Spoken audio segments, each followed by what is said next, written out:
بسم اللہ الرحمن الرحیم۔ صحیح بخاری حدیث نمبر 61۔ جیسا کہ امام حمیدی نے کہا کہ ابن اینیا کے نزدیک الفاظ حدثنا اور اخبرنا اور انبانا اور سماعت میں ایک ہی تھے، اور عبداللہ بن مسعود نے بھی یوں ہی کہا حدثنا رسول اللہ صلی اللہ علیہ وآلہ وسلم، در حالی کہ آپ سچوں کے بچے تھے۔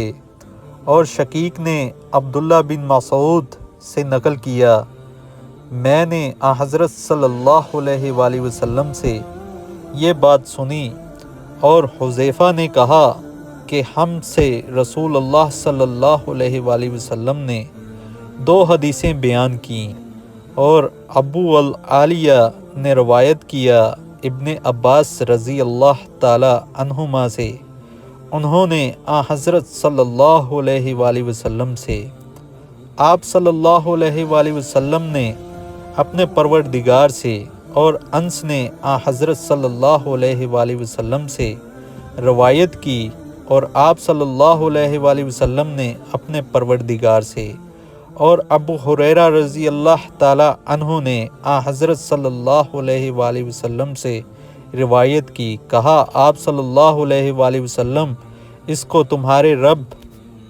اللہ و تبارک تعالیٰ سے روایت کرتے ہیں۔ حدیث مبارک حضرت صلی اللہ علیہ وآلہ وسلم نے فرمایا، درختوں میں ایک ایسا درخت ہے کہ اس کے پتے نہیں جھڑتے، اور مسلمان کی مثال اسی درخت کی سی ہے، بتاؤ وہ کون سا درخت ہے؟